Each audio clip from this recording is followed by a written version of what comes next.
Good morning, and we are so set for sourdough. I saw a couple people complaining about their smaller sourdough ovens, and so I decided to skip the middleman and just go ahead and get this really large one. I got the name wrong a little bit, so let me get it right. It is Kua, and this thing is just amazing. It's got fantastic capacity on the top and the bottom. It's very versatile. This could be used for way more, than just bread. It's got, you could flip these upside down. You could use these as casserole pans. You can cook covered, uncovered. You can do a full roast in here. It's fantastic. Then I went ahead and got a little Vidalio sourdough baking supplies. That thing is also, everything is looking great. And I found out a little bit more about my sourdough starter because you're supposed to name them. And I thought, well, we've got to think of something appropriate then. So it's a 900-year-old starter from Wales, and it was actually distributed through some kind of church. It was it was like Love Thy Neighbor brand, and so I decided we would go with something a little bit churchy and Walesy and ancient. So I looked up a couple different names, and we've got Churt, which was Chirk, which is a name for church, and then Lutgard, which is beloved by the people. And so it is a church that is beloved by the people is the name of our sourdough starter, and it is on its way. It's going to get here on October 2nd, so that does delay us a little bit. But, I've always been a little bit funny about that. I don't think there's any point in doing stuff unless you're going to have, specialties to it. And I think, I like to put, energy into food and stuff like that, So I feel like when you do that, you put the intention and all that kind of stuff there. I'm also working more on my mantras. I've been getting lazy about doing them. And it's just like I haven't been wanting to do the following the rules and stuff. And it's like, but not following the rules is not healthy eating. It's very, very unhealthy eating, and getting off track is very bad. With my ADHD, I thrive on having a schedule and having a routine. It's also just incredibly hard for me to stick to a schedule and have a routine. And so it's the daily balance for someone like me. But if you've got any kind of binge eating, it's sort of hard to want to break that track, because you look at that food that is going to trigger just like so much enjoyment in your body, and exactly, you can taste it without tasting it. You can do all sorts of things, and eating a little bite of it just isn't going to do, because you need to eat until you're in a coma, sort of. So I'm working on rewiring and restructuring those kinds of thoughts. And so I want to work on more of the parasympathetic breathing.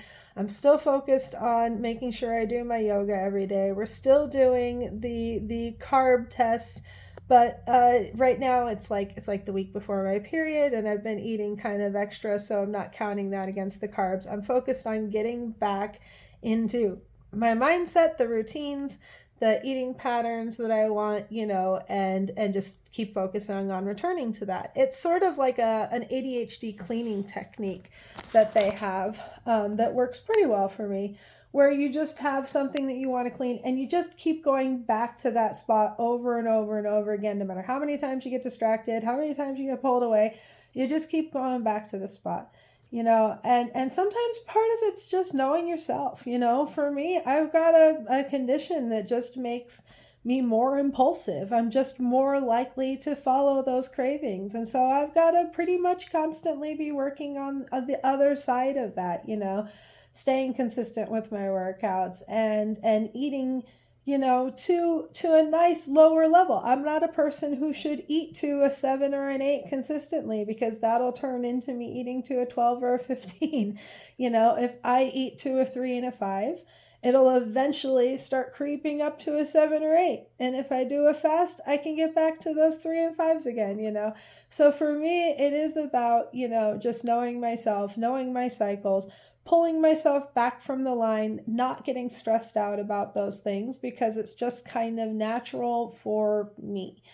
I'm trying to make it less natural for me, but asking me to not have ADHD, I mean, you could give me Adderall, that puts me on regular eating schedules, but there's side effects to that too. It's awfully hard to get. They get shortages of it and stuff, and suddenly, you'll get taken off Adderall because they just don't have it or something, and suddenly like your ADHD comes back at like full force times 1,000, and it just wrecks your whole life. So for me, I try to just have, self-control, just kind of grit my teeth and deal with life that way.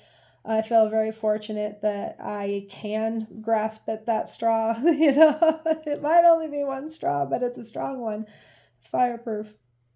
And so I hold on to it and I do the best I can. I've done a bunch of research also on Adderall. There's like long-term effects of it that I'm not a huge fan on.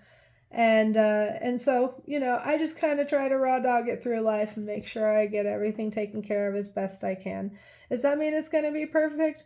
Probably not, but I can tell you that I haven't lost until I give up.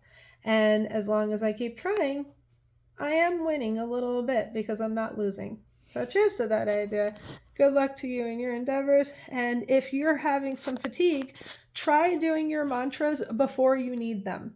Try coming up with some general mantras with your parasympathetic breaths that are just like, how you respect your body, how you respect your goals, how you respect your timelines, how you respect yourself, and how you're going to give yourself what you need, not necessarily what you're craving. You give yourself what you actually want, what you're craving in life, not what your brain thinks is going to fix things. Quick reminder that anything that is created in your body, there is not dopamine in anything. If you're getting a dopamine fix from the brownie, it's not because there's dopamine in that brownie. Your brain is creating dopamine as a reaction to that brownie. And you can actually replace and retrace those receptors and make your brain create its own dopamine in other ways. It can replace that completely.